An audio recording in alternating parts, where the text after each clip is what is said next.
Hey guys, welcome back to another Leetcode video. Today we're going to be looking at Leetcode 763, partition labels. This is a medium difficulty Leetcode problem, and we're told that we're given a string S and we want to partition the string into as many parts as possible so that each letter appears in at most one part. And so we're given an example. The example we're given is A, B, A, B, C, C, which can be partitioned into A, B, and C, C. So you might say, well, what about just A, B, B, and C, C? But the partitions should be such that after concatenating all the parts in order, the resultant string should be S, so we can't change the order. So we want to partition each section into multiple partitions, into multiple parts, such that each letter appears in at most one part. But once we partition, all the characters in that part should never appear in any of the subsequent parts. So that's basically the gist of the problem. And we're given some examples, and this example is amazing because it basically tells us what we need to do to solve this problem. Here we can see the partition is, this is the partition is A, B, C, B, A, C, A. So we've got these three parts, and we want to return the length, basically a result with the length of all the parts, not the parts themselves, but the lengths of all the parts. And we're told that, a partition like this would be incorrect because it splits S into less parts. So we want to do the most parts we can. Okay, so how do we solve this problem? Well, it takes a while to actually figure out the intuition to be able to solve this. But once you do kind of understand the gist of it, it makes a lot more sense. And the way we're going to solve this problem is with a hash map, believe it or not. So we're going to have a hash map, which is going to have each character corresponding to its index. So in this example, A is at position 8, A is not at position 8. The last occurrence of A is at position 8. The last occurrence of B is at position 5, I believe.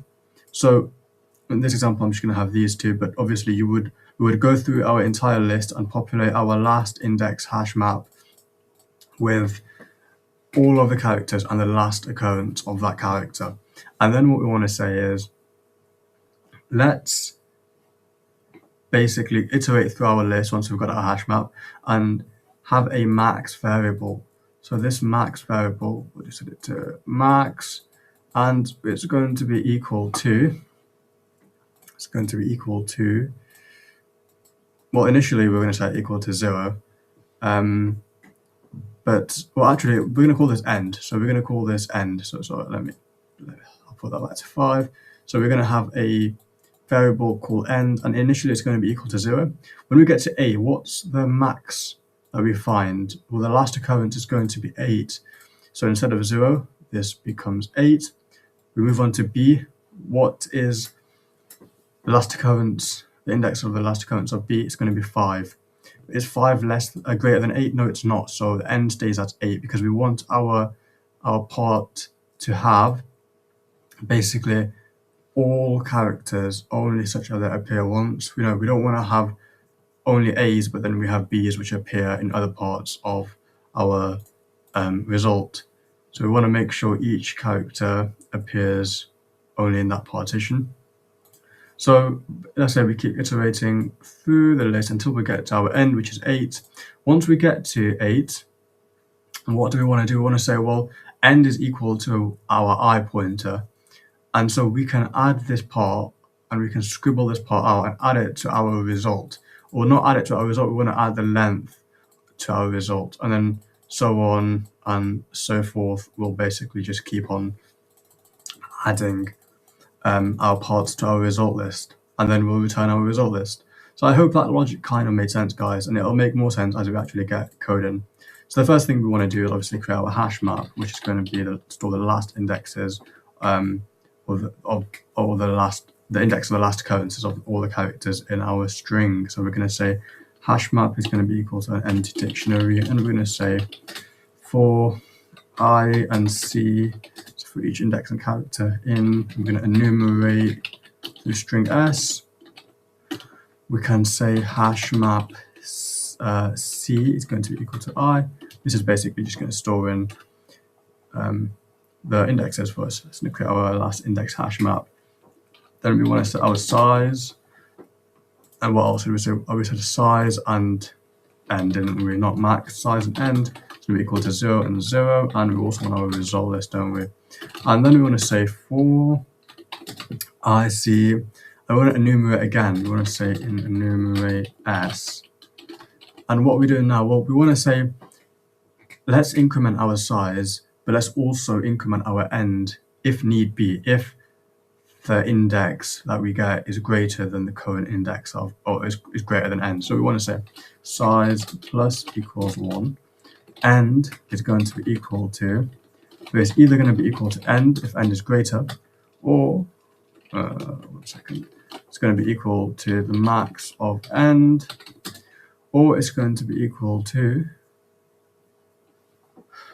it's either going to be equal to end or it's going to be equal to hash map C. So it's going to be equal to the last index that we get from our hash map if it is less than end. And then we're going to say if I is equal to end, well, we've got to the end of our part. So what we want to do now is append this size that we've accumulated so far to our result list, and then we want to set size back to 0. And once we've finished this for loop, all we can do is return res simply. So let's submit our code, and we can see it passes and it accepts all 118 test cases are accepted for this problem. So what is the time complexity of this problem? Well, the time complexity of this problem is going to be big O. That's not what we want. There's clearly something wrong with my drawing. There you go. So we want a big O of n, or we're going to end up with a big O of n time complexity and a space complexity of big O of 1, because we're only really using auxiliary variables. So I hope this video made sense, guys. It is a bit confusing initially to wrap your head around, but once you go through the actual code itself, it does make a lot more sense. So with that being said, I'm going to end the video here, guys. I hope you guys enjoyed this video, and I'll catch you in the next one.